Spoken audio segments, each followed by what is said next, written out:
ముఖ్యమంత్రికి రుచించేవే చెప్తారు, ఇంకేవి చెప్పరు. ఒకవేళ రుచించని ఏవైనా చెప్తే ఆ ముఖ్యమంత్రి తెల్లారి నుంచి వారి దగ్గర అడిగాడు. అందుకే అర్థశాస్త్రంలో కౌటిల్యుడు చెప్తాడు, ఏ రాజు అయితే చుట్టూ విమర్శకులను తన చుట్టూ పెట్టుకుని పాలిస్తాడో ఆ రాజే విజయవంతంగా పాలిస్తాడు అంటాడు. ఇవాళటి ప్రధానమంత్రులు, ముఖ్యమంత్రులు, రాజకీయ నాయకులు అర్థశాస్త్రంలో కౌటిల్యుడు చెప్పిన ఈ సూత్రాన్ని పాటిస్తే 10 కాలాల పాటు అధికారంలో ఉంటారు. కానీ అన్ఫార్చునేట్లీ నాయకత్వంలో ఉన్న వారికి ఏంటంటే మమ్మల్ని ఎవరు ప్రశ్నించకూడదు, మమ్మల్ని మేమేం చెప్పినా అది గొప్పది అనాలి.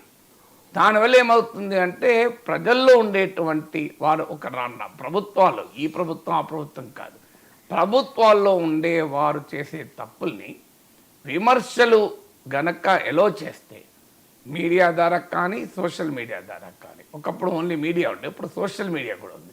మీడియా కన్నా సోషల్ మీడియా ఎందుకు ముఖ్యం అంటే మీడియా మనందరికీ తెలుసు. ఇవాళ ఇండిపెండెంట్ మీడియా ఏది అంటే కాగడాలు పెట్టి వెతుక్కోవాలి. అట్లీస్ట్ ప్రముఖ పత్రికలు, ప్రముఖ టీవీ ఛానల్స్లో ఇలా మనం చూస్తున్నాం. నేనే విమర్శిస్తే బాగుండదు అందరూ మిత్రులు కనుక, కానీ ప్రజలకు తెలుసు. ఒక పేరు పత్రిక పేరు చెప్తే, ఒక ఛానల్ పేరు చెప్తే దాని పొలిటికల్ బయాస్ ఏదో ప్రజలు వెంటనే చెప్పేస్తారు. ఏమీ ఇలా దాపరికం లేదు, సీక్రసీ ఏం లేదు.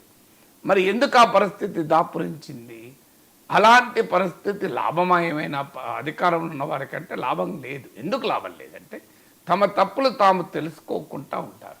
ఫలితంగా ఏం జరుగుతుంది అంటే ప్రతిపక్షాలు నోరు నొక్కి, మీడియా నోరు నొక్కి మేడేచేసి, సోషల్ మీడియాను నోరు నొక్కితే జరిగేది ఏంటి అంటే తమ తప్పులు తాము గుర్తించలేని దుస్థితిలో ఉంటారు.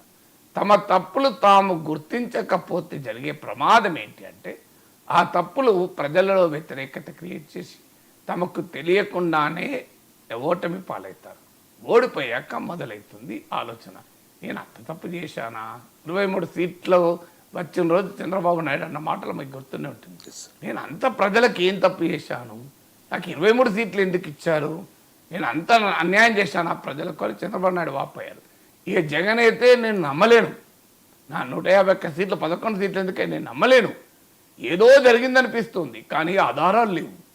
ఇది జగన్ వేదాంతం మనం చూశాం కదా.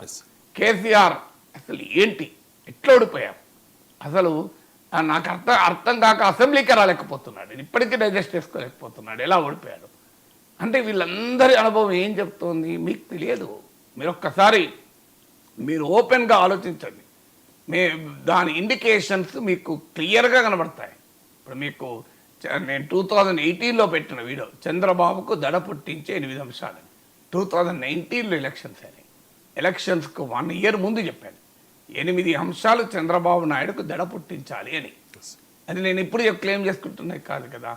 మీకు జగన్మోహన్ రెడ్డి చెప్తాను, రిజల్ట్స్ రాకముందు ఎన్నికలకు రిజల్ట్ గ్యాప్ ఉంది కదా, మీరు కావాలంటే వీడియో చూడండి. కూటమి వైపే మొగ్గు ఎందుకు అని ఒక వీడియో ఉంటుంది. మరి నేను ఎలా చెప్పగలిగాను? రిజల్ట్ రాకముందే చెప్పాను కదా, కూటమి వైపే మొగ్గు అని క్లియర్గా చెప్పారు.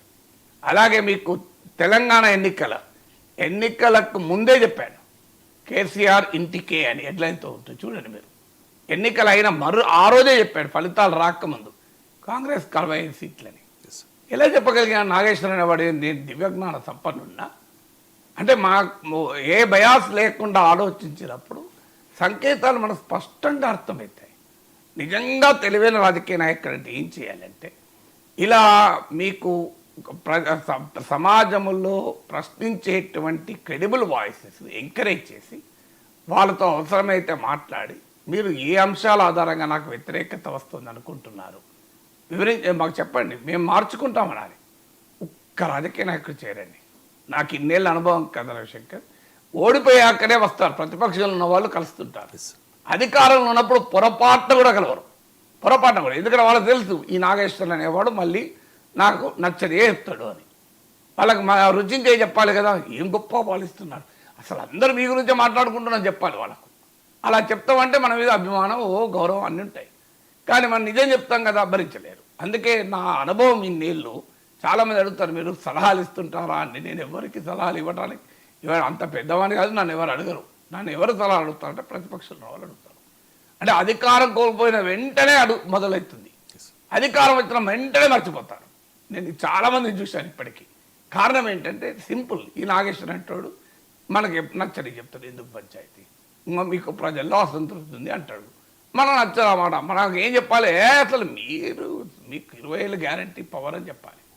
అంటే రాజకీయ విమర్శను సహించలేని రాజకీయ నాయకత్వం ఇవాళ దేశంలో ఉంది. అసలు రాజకీయ విమర్శలు సహించలేరు, భరించలేరు కూడా అసలు.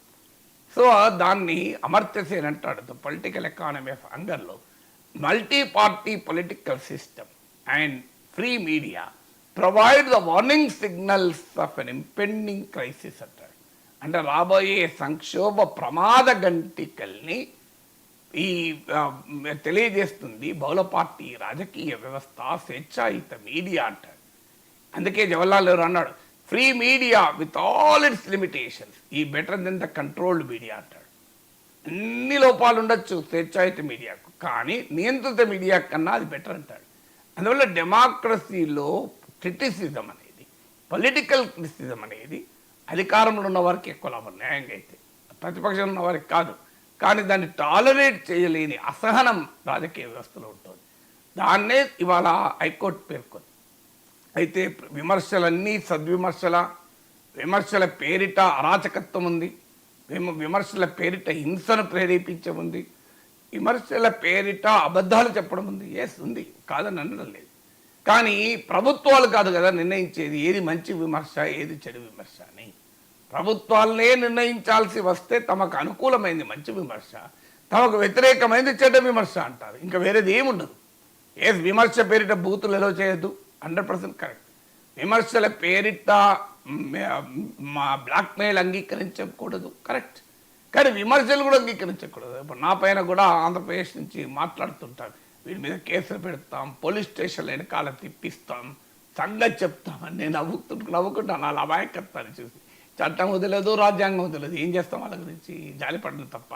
ఏమవుతుంది, నాగేశ్వర అనేవాడు అతిక్రమించి ఏ రోజు ఒక్క పదం వాడలేదు. ఇన్నేళ్ళ నా జర్నలిస్టిక్ లైఫ్లో నేనేమి నేషనల్ మీడియా కూడా రాస్తుంటాను, ఒక్క పదము తప్పుగా దొరలేదు, ఒక్క పదము తప్పుగా రాయలేదు, మాట్లాడలేదు. ఎందుకు భయం, విమర్శించక కూడా లేదు అనేటువంటి అభిప్రాయం వాళ్ళది. కానీ రాజ్యాంగం కల్పించిన అందుకే ఈ హైకోర్టు అన్నది ఆర్బిట్రరీగా మీరు మెకానికల్గా కేసులు పెట్టకూడదు. ఇది మొదటగా చెప్పి, అంటే ఎవరైనా నన్ను విమర్శించారని చెప్పి ఎవరైనా మీ దగ్గరికి వస్తే వెంటనే ఎఫ్ఐఆర్ ఇవ్వడం కాదు. ఎందుకంటే మన దేశంలో ప్రాసెస్ ఇస్ ద పనిష్మెంట్. అసలు నీ శిక్షలు ఏం పడవు, ఏవి నిలబడవు, మన అందరికీ తెలుసు. కానీ తిప్పుతాంటారు, అటు నుంచి ఇటు నుంచి అటు నుంచి ఇటు, 4 సార్లు పోలీస్ స్టేషన్ పిలిపిస్తారు, గంటల తరబడి కూర్చుని పెడతారు. దానివల్ల ఏమవుతుంది, టైం అంతా వేస్ట్ కదా. ఇప్పుడు నాగేశ్వర వాడి మీద కేసు పెట్టిండు అనుకోండి, 3 రోజులు అనకాపల్లి పోలీస్ స్టేషన్ రా, అనంతపురం పోలీస్ స్టేషన్ రా, అమరావతి పోలీస్ స్టేషన్ రా అన్నారు అనుకోండి, ఏమవుతుంది, ఏమీ కాదు నాకు. కానీ 3 రోజులు అయితే వృధా అవుతుంది కదా, నా సమయం వృధా కదా, నేను మాట్లాడుకుంటూ అయిపోతా కదా. దానివల్ల నాలాంటి లాభం అనుకోవాలి చేస్తే, ఎందుకంటే ఇంకా ఎక్కువ ఫోకస్ వస్తుంది. ఉదాహరణగా చెప్తున్నా, ఇంతకు మించి ఏమీ చేయలేరు, ఎందుకంటే చట్టం క్లియర్.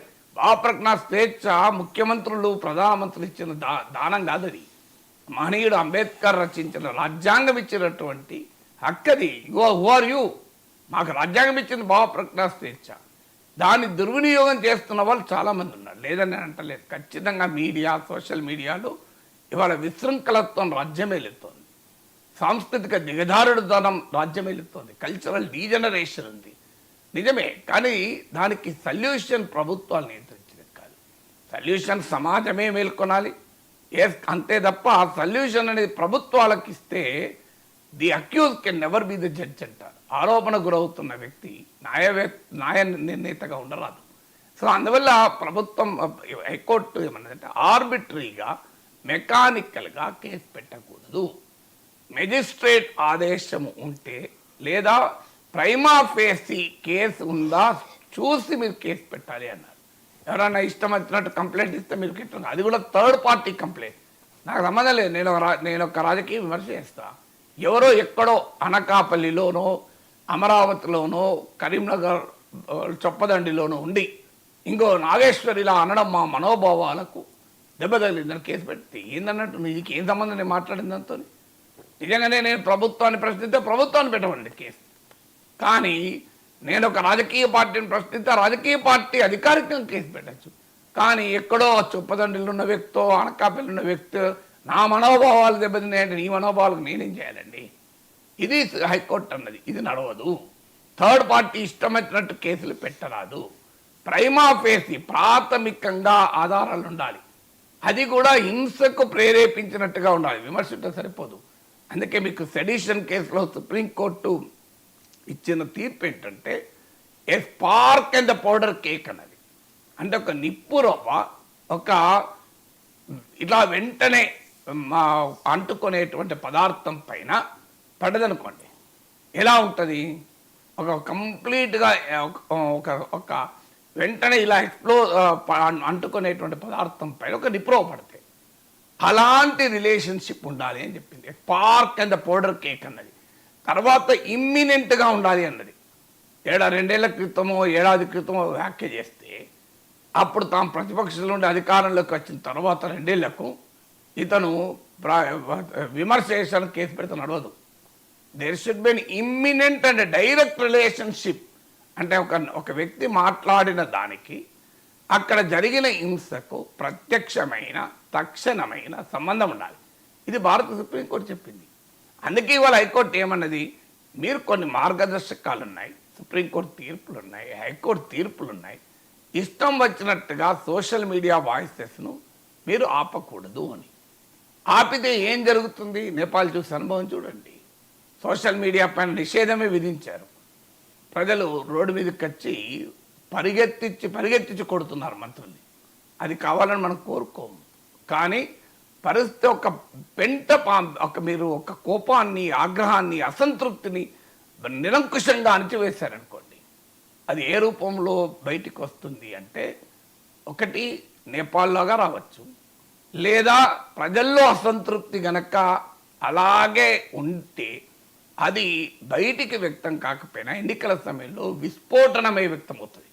అందుకే 2019లో 23 సీట్లకు తెలుగుదేశం పరిమితమైంది.